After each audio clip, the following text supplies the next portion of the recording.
मैं आपके साथ एक छोटी सी कहानी साझा करना चाहता हूँ। चार्ल्स लिंडबर्ग एक अमेरिकी एविएटर पहले व्यक्ति थे जिन्होंने हवाई जहाज से अटलांटिक महासागर को पार किया था। वह न्यूयॉर्क शहर से पेरिस के लिए पहली नॉन स्टॉप उड़ान को पूरा करने के लिए इतिहास में दर्ज है।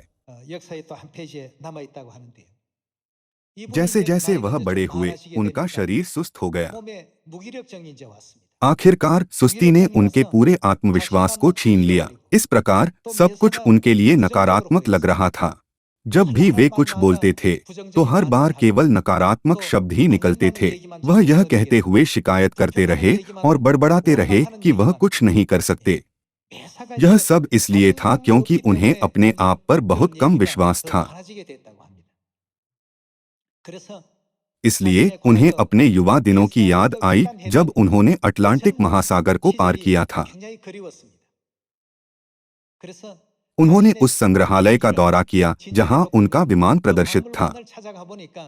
निर्देशक ने तुरंत उन्हें पहचान लिया और बहुत विनम्रता से उनका स्वागत किया। लिंडबर्ग ने पुराने दिनों की अपनी यादें साझा की। फिर उन्होंने पूछा, क्या मैं उस विमान में सवारी कर सकता हूं? और निर्देशक ने उसे अनुमति दी। वह उस विमान में सवार हुए जिस पर वह युवा अवस्था में सवार हुए थे और पायलट के कक्ष में बैठकर अतीत को याद करने लगे। मैंने एक बार खुद को न्यूयॉर्क से पेरिस तक लंबी दूरी की उड़ान भरने की चुनौती दी थी, जो 5000 किलोमीटर से अधिक थी। पुराने अच्छे दिनों की याद में उन्होंने अपनी आंखें बंद की और एक पल के लिए अपनी जवानी के दिनों को याद किया। थोड़ी देर बाद उन्होंने अपनी आंखें खोली। तब उन्होंने महसूस किया कि विमान में कोई डैशबोर्ड नहीं था। वह चौंक गए। क्या सभी विमानों में डैशबोर्ड नहीं होता है? डैशबोर्ड उस विमान में बचे हुए ईंधन की मात्रा और उड़ान की स्थिति के बारे में डेटा दिखाता है, लेकिन उसमें कोई डैशबोर्ड नहीं था, न ही विमान पर कोई अल्टीमीटर था। ये उपकरण एक विमान की जीवन रेखा की तरह हैं, लेकिन वे कहीं दिखाई नहीं दे रहे थे।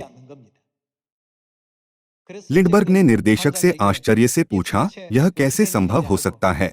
निर्देशक ने उत्तर दिया, मैं यही पूछना चाहता था। मैं अभी तक भी नहीं समझ पाया कि आपने इस तरह के लोहे के टुकड़े के साथ अटलांटिक महासागर को पार करने के बारे में कैसे सोचा। इस तरह के विमान से अटलांटिक महासागर को पार करना वास्तव में एक बेतुकी और लापरवाह उड़ान थी। युवा लिंडबर्ग ने अपने विमान से डैशबोर्ड क्यों हटाया? यह वजन को थोड़ा और कम करने के लिए था। इस विचार के साथ कि यदि विमान थोड़ा सा भी हल्का होगा तो वह सीमित मात्रा में ईंधन के साथ और आगे उड़ सकता है, युवा लिंडबर्ग ने लापरवाही से चुनौती को स्वीकार किया। आखिरकार उन्होंने यह कर दिखाया और उस समय कई मीडिया आउटलेट्स ने लिंडबर्ग की वीरतापूर्ण यात्रा पर रिपोर्ट दी।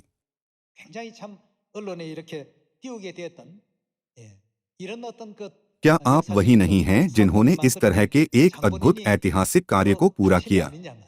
निर्देशक ने कहा। तभी लिंडबर्ग को सही कारण का एहसास हुआ कि उन्होंने क्यों आत्मविश्वास खो दिया और कमजोर और सुस्त महसूस करने लगे। यह उनके बुढ़ापे के कारण नहीं था। वह इस एहसास पर पहुंचे, यह मेरी उम्र या कमजोर शरीर नहीं था जिसने मुझे बूढ़ा बना दिया। मेरी उम्र या स्वास्थ्य वास्तविक कारण नहीं था। जब से मैंने खुद को चुनौती देना और असंभव लगने वाली चीजों को आजमाना छोड़ दिया, तब से मैंने अपनी जवानी खो दी। सभी लोगों, क्या हम सभी भोर की ओस के समान युवा वयस्क नहीं हैं? चूंकि हम प्रभु के युवा हैं, तो क्यों न हम सुसमाचार के लिए असंभव दिखने वाली चीजों को भी आजमाएं।